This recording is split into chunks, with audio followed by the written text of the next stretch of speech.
My shift started like any other, double-knotted shoes, apron tied tight, and my hair pulled back into a low ponytail.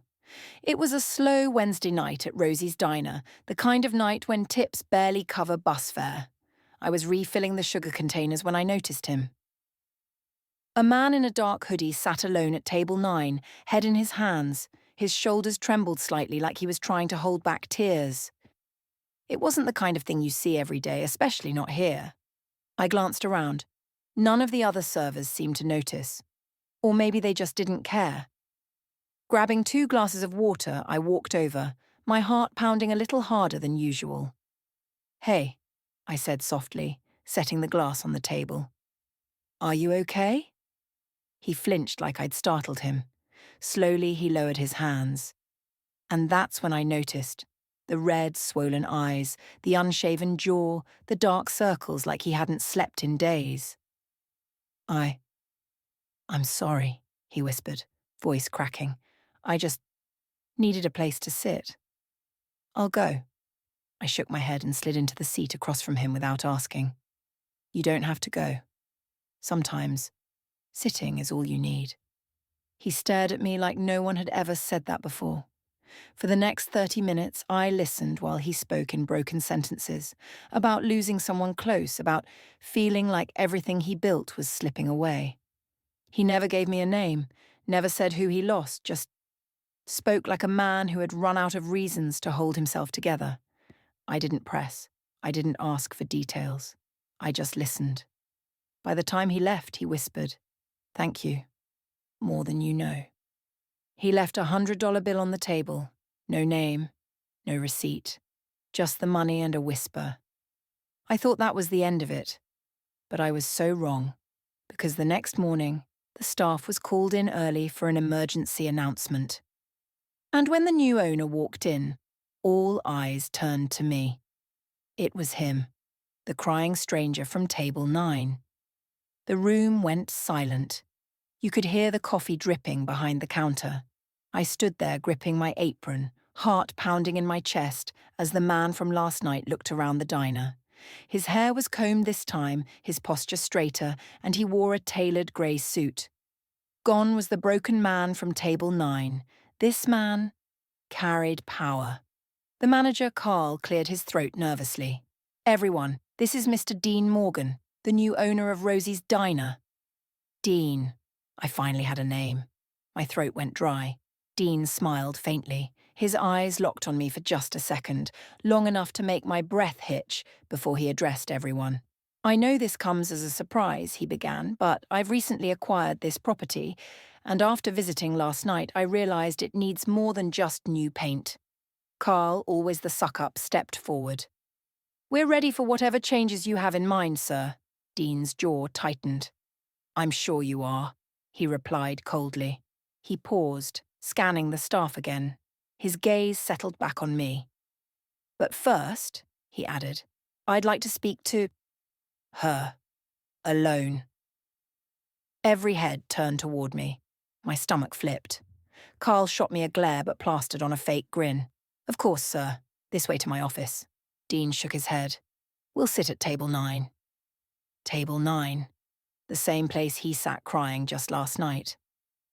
I swallowed hard and nodded, stepping forward on shaky legs, as the rest of the staff awkwardly dispersed. We sat in silence for a moment before he finally spoke. "You didn't ask who I was," he whispered. I nodded slowly. I didn't need to. Dean leaned back, folding his arms. Most people would have recognized me. My face was all over the business section last year. I bit my lip. "I don't read the business section." His lips curved into the faintest smile. "Maybe that's why you're the only real person I've met in months." My heart raced. What was happening? Dean leaned in slightly. "I have a proposition for you, but it's not just about this diner." I didn't know it yet, but that offer would change everything.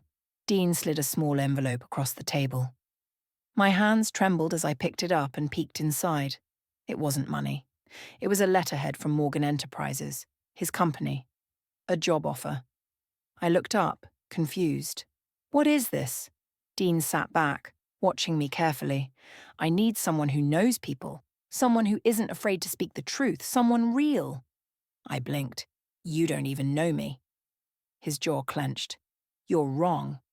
You're the first person who treated me like a human being instead of a headline. I need that kind of voice in my leadership team. I stared at the letter again. Executive assistant, full salary, benefits, relocation package. It felt like a dream. But why me? I whispered. Dean leaned forward, lowering his voice. Because I need someone I can trust. The weight of his words hung in the air. Sleep on it, he added, standing. I'll be back tomorrow, same time.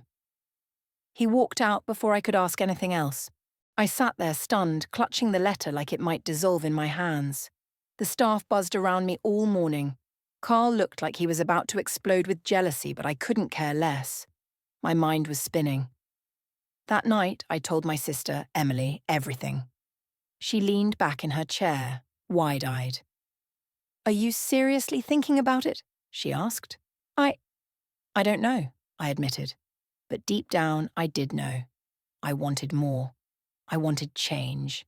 And for once, it was knocking on my door. The next morning, I showed up early. Dean was already there, waiting at table 9, sipping coffee like he owned the world. I slid into the seat across from him, took a deep breath, and said the words that felt like they would flip my entire life upside down. I'll do it. His smile was slow, but real. But just when I thought I was finally stepping into something good, someone from my past walked through the diner doors, and I felt the floor drop out from under me. I recognized him instantly. Bradley, my ex. The man who shattered me 2 years ago when he left me jobless, homeless, and broken. The last person I ever wanted to see. He walked in like he owned the place, flashing that same cocky smile I used to fall for. He hadn't changed a bit. Leather jacket, messy hair, and the swagger of someone who thought consequences didn't apply to him. I froze. My heart pounded in my ears.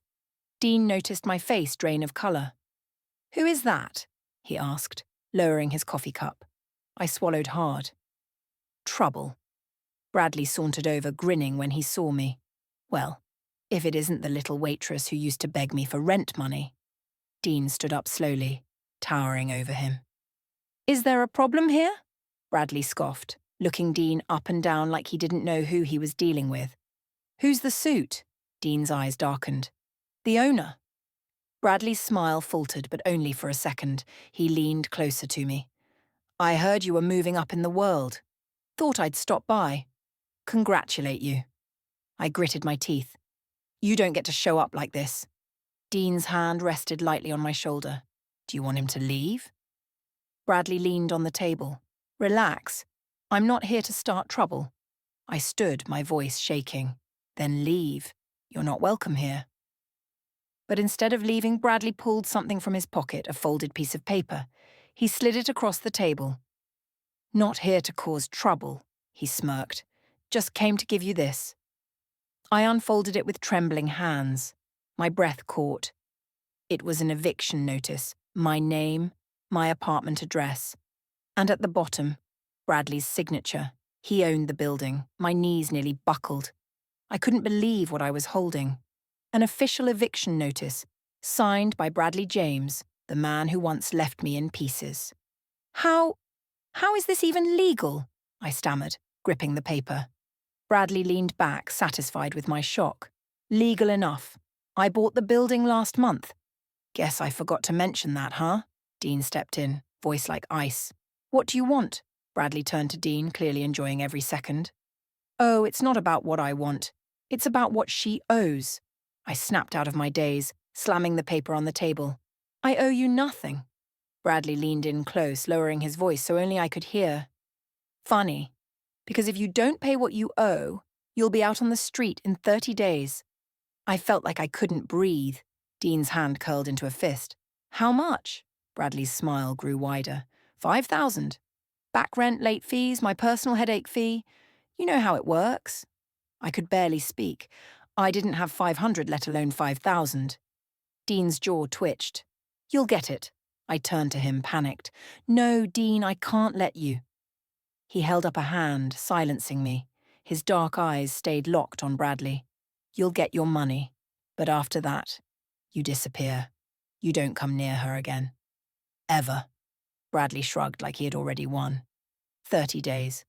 Cash only. And with that, he walked out like the coward he always was. I sat back down, my entire body shaking. Dean placed his hand over mine, steady and sure. "I won't let him take anything else from you," he said softly. "You have my word." But deep down, I knew Bradley. And this wasn't over. Dean didn't wait.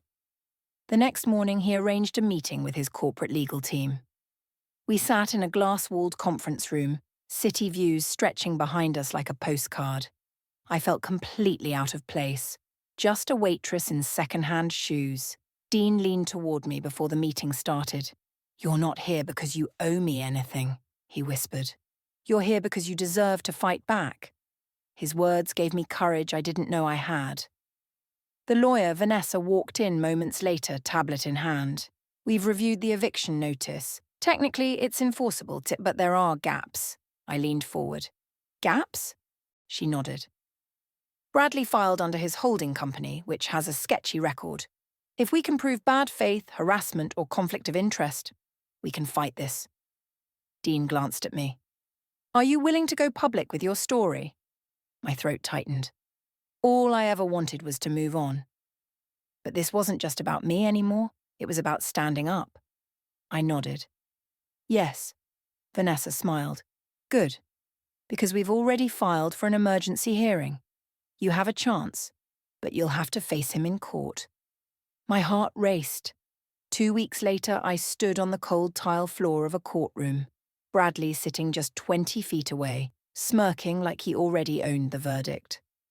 Dean sat behind me, his presence steady, reminding me I wasn't alone this time. When the judge called my name, I took a shaky breath, stood tall, and walked to the front. I was about to tell the truth, not just about Bradley, but about the years of manipulation, the way he used people, the way he tried to keep me small. I glanced back at Dean one last time. He nodded. It was time to fight. And as I opened my mouth to speak, I knew. This wasn't the end. This was just the beginning.